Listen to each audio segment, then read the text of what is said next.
விடுதலை படத்தை வந்து ஜீ தமிழில் பார்த்தேன். பார்த்தோன்னே நான் பார்த்துட்டே அந்த என் வீட்டில் தான் பார்க்குறேன். நான் எந்திரிச்சு நின்றுட்டேன். இது சூர்யா, இது சூர்யா, இது அவ்வளோ ஆச்சரியமா இருந்தது. ஏன்னா அடுத்த 2 நாள் கழிச்சு அவரை மீட் பண்ண உடனே நான் கட்டி பிடிச்சிக்கிட்டேன். எப்பா நீயாப்பா இப்படி பண்ண, எப்படிப்பா அந்த டைரக்டருக்கு தோணுச்சு? பாவமா இருக்கும், அவர் பாட்டுக்கு ஜாலியாக ஏதோ காமெடி பண்ணிட்டு அப்படி ஓடி நின்றவரை புழிஞ்சிட்டாங்க, எல்லாமே புழிஞ்சாங்க. அது நல்லா தெரிஞ்சது எனக்கு. 5வது ஹீரோயினை தான் கூப்பிட போகிறோம். டைலாக் டெலிவரியில் அவ்வளோ பவர்ஃபுல்லான ஒருத்தங்க. ஒரு தடவை ஏதோ டைலாக் கேட்டேன் ஸ்டேஜில் பார்த்து, அனாத பயலை அப்படின்னாங்க. கண் அந்த அடுத்த நொடியே கலங்கிருச்சு. ஸோ எப்போ கட்டுன்னு சொல்கிறாங்களோ அதுக்கப்புறம் குழந்தையா மாறிடுவாங்க. ஒரு மிகப்பெரிய கைத்தறலோட வடிவக்கரசி அம்மா அவர்களை பேச அழைக்கிறோம்.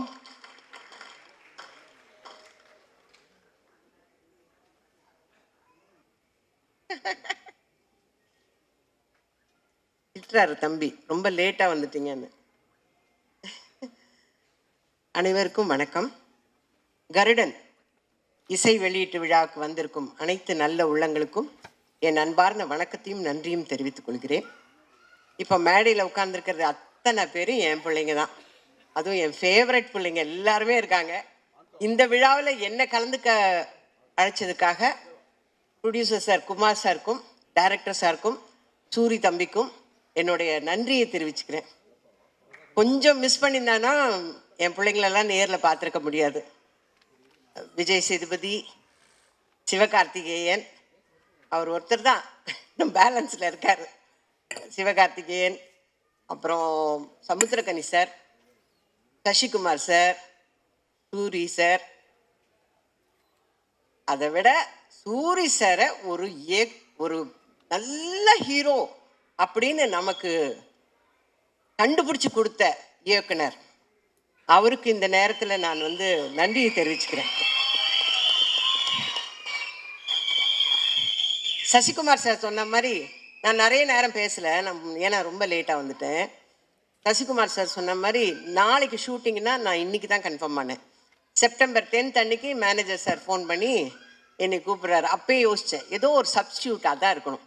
பரவாயில்ல, பிரபஞ்சம் வந்து நமக்கு வந்து ஒரு அதிர்ஷ்டத்தை கொடுக்குது, அதை வேண்டானே சொல்லக்கூடாதுன்னு ஓகே சார் நான் இப்படியாவது காரில் கிளம்பி கும்பகோணம் வந்துடுறேன் அப்படின்னு சொன்னேன்.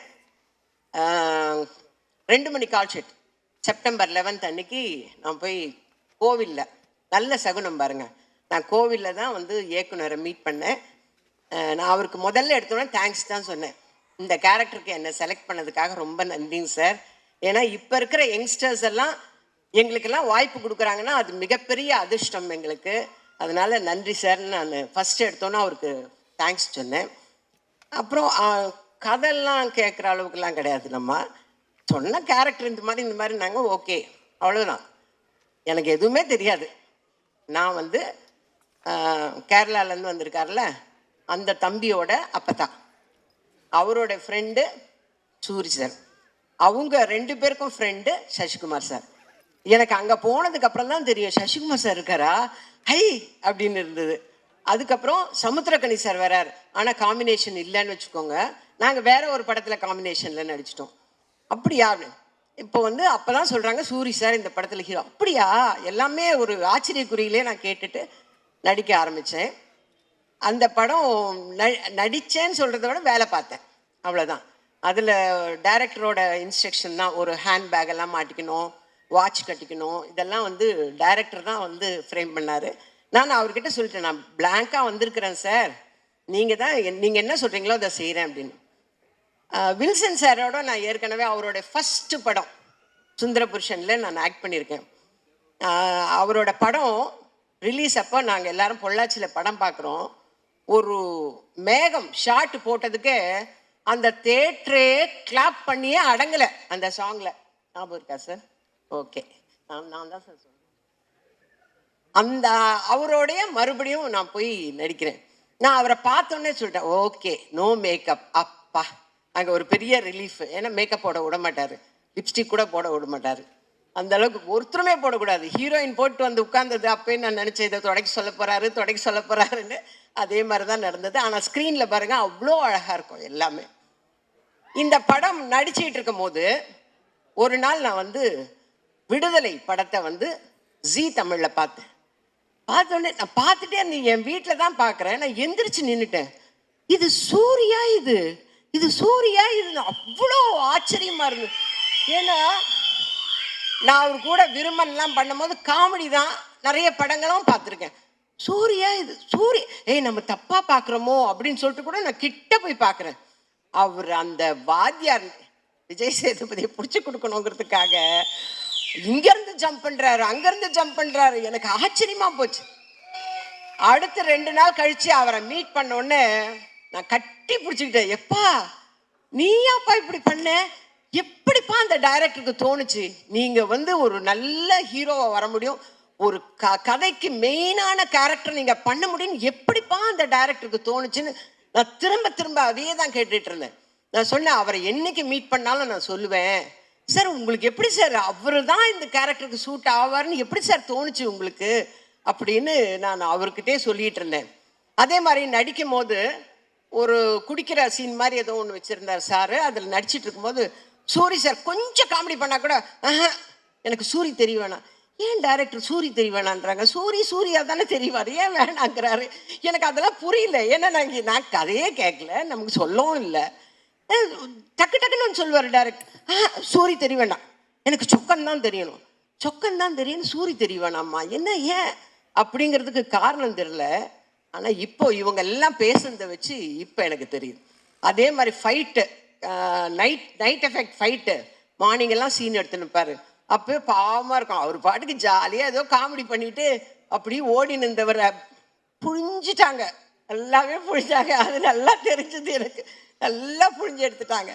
அதே மாதிரி சசிகுமார் சார் வரும்போதெல்லாம் எங்கள் வீட்டில் என் தங்கச்சி சொல்வா, சசிகுமார் சார் படம்னா எனக்கு ரொம்ப பிடிக்கணும், அவள் எத்தனை தடவை போட்டாலும் உட்காந்து பார்ப்பா. நான் சொல்லுவேன், இதை தான் போன வாரம் பார்த்தல, அதையே உட்காந்து, இல்லை எனக்கு அவரை பிடிக்கும். அதனால நான் சொன்னேன் ஃபோனில், இந்த மாதிரி சசிகுமார் சாரோட நடிக்கிறேன் அப்படின்னா, ஐயோ தயவு செஞ்சு அவரோட நின்று ஃபோட்டோ எடுத்துன்னு.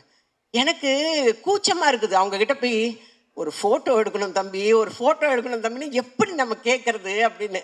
அப்புறம் சொல்லிட்டேன், என் தங்கச்சிக்கு உங்களை ரொம்ப பிடிக்கும், அதனால் உங்களோட ஒரு ஃபோட்டோ எடுக்கணும்னு. அந்த ஷூட்டிங்கே வந்து நான் ரொம்ப ஜாலியாக இருந்தேன். எனக்கு கடைசி வரலாம் குமார் சார் தான் ப்ரொடியூசருங்கிறதே தெரியாதுங்க. டப்பிங்கு போகும்போது தான் எனக்கு தெரியும். எனக்கு டோட்டலாக கதையும் தெரியாது, யார் யார் நடிக்கிறாங்கன்னு தெரியாது, யார் டைரக்டரும் தெரியாது. செப்டம்பர் 10ஆம் தேதி லோகநாதன் சார் ஃபோன் பண்ணுறாரு, கன்ஃபார்ம் பண்ணுறாரு, 11ஆம் தேதி காலையில் புறப்பட்டு போகிறேன், 2 மணிக்கு நடிக்க ஆரம்பிச்சு. இதுதான் தெரியும் எனக்கு. டோட்டலாக எனக்கு எதுவுமே தெரியாது. ஆனால் ரொம்ப சந்தோஷமாக இருந்தேங்க, ரொம்ப. அதாவது என்னோட அசிஸ்டண்ட்டே சொல்லுவான், ஐயோ இந்த படம் சீக்கிரம் முடிஞ்சிடுச்சம்மா, இதுக்கு மேலெல்லாம் நம்மளை வச்சு வேலை வாங்க மாட்டாங்க அப்படின்னு சொல்லுவேன். அவ்வளோ சந்தோஷமாக ஒர்க் பண்ண படம் இது. ஆச்சரியக்குறியோடவே ஒர்க் பண்ண படம். ஏன்னா விடுதலை பார்த்ததுக்கப்புறம் இப்படி ஒரு ஹீரோ இருக்கார், இப்படி ஒரு கேரக்டர் ஆர்டிஸ்ட் இருக்கார் நமக்கு அப்படின்னு தெரிய வச்சது. அதே மாதிரி மலையாளத்துலேருந்து வந்த ஹீரோ இருக்கார் பாருங்க, டைரக்டர் சொன்னார் இல்லைங்களா, அவரை வந்து ஒரு வெறியோட தான் நடிப்பார். அது உண்மை. ஒரே ஷாட்டில் கிளைமேக்ஸ்க்கு முன்னாடி அப்படி வந்து பிடிக்கணும். ஃபர்ஸ்ட் டே பிடிக்கும் போது அப்படி லேசாக பிடிச்சாச்சு, அவ்வளோதான் பிடிப்பாருன்னு. அடுத்து டேக்கப் அப்படி பிடிச்சாருப்ப அப்படி நின்றுடுச்சு. ஐயோ என்ன இந்த பையன் எப்படி பிடிக்கிறானே அப்படின்னு. அந்த அளவுக்கு ரொம்ப இன்வால்மெண்ட்டோட அவர் நடித்தார்.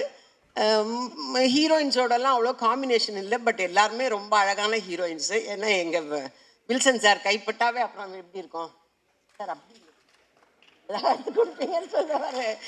அவ்வளோ சூப்பராக எடுத்திருக்காங்க. நான் ரொம்ப சந்தோஷமாக நடித்த படம் இது. சமீப காலத்தில் நான் நடித்ததுலேயே ரொம்ப சந்தோஷப்பட்டு நடித்த படம் இது. அந்த மாதிரி விரைவில் நான் வந்து சிவகார்த்திகேயன் சாரோடவும் ரொம்ப சந்தோஷமாக ஒரு படம் நடிப்பேன்னு எதிர்பார்க்குறேன். இதோட எத்தனை தடவை தான் நான் இதை சொல்கிறதுனே தெரில. நானும் சொல்லி சொல்லி சொல்லி போப்பான்னு ஆகிப்போச்சுங்க எனக்கு உண்மையிலேயே. இப்படி அங்கே இப்படியா சான்ஸ் கேட்குறது, இல்லைன்னா நான் போய் அவங்க ப்ரொடக்ஷன்லேயாவது வேலை செய்ய போகிறேன் நான். ஏன்னா நாங்கள் வந்து இடம்பொருள் ஏவலில் வந்து 14 நாள் விஜய் சேதுபதியோட, ஐயோ அவ்வளோ ஸ்வீட்டுங்க அந்த பையனே சொல்லிக்கிறேன்ப்பா, பரவாயில்லையா? ஆமாம், அந்த பிள்ளை அவ்வளோ ஸ்வீட், அவ்வளோ நல்ல பிள்ளை.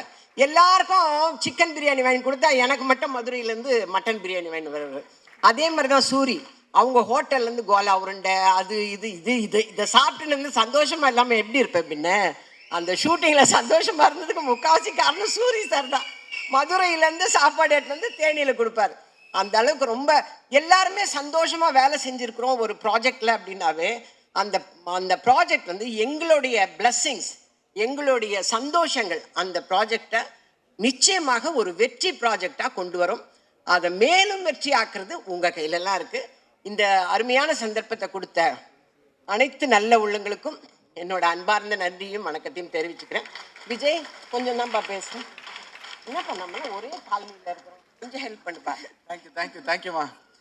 லேட்டாக வர்றோமா லேட்டஸ்ட்டாக வரோமான்றது முக்கியம் இல்லை, வந்தால் எல்லா கண்டென்ட்டையும் இப்படி சொல்கிறோமா அப்படின்றது மட்டும்தான் முக்கியம். அது அவங்களால மட்டுமே முடியும். இந்த படத்தோட ப்ரொடியூசர் யாருன்றதே டப்பிங்கில் தான் தெரிஞ்சிருக்கு. அதுக்குள்ளே அடுத்த படத்துக்கு ப்ரொடியூசர் ரெடி பண்ணுறாங்கன்னா அது வடிவகரசி அம்மா மட்டும்தான்.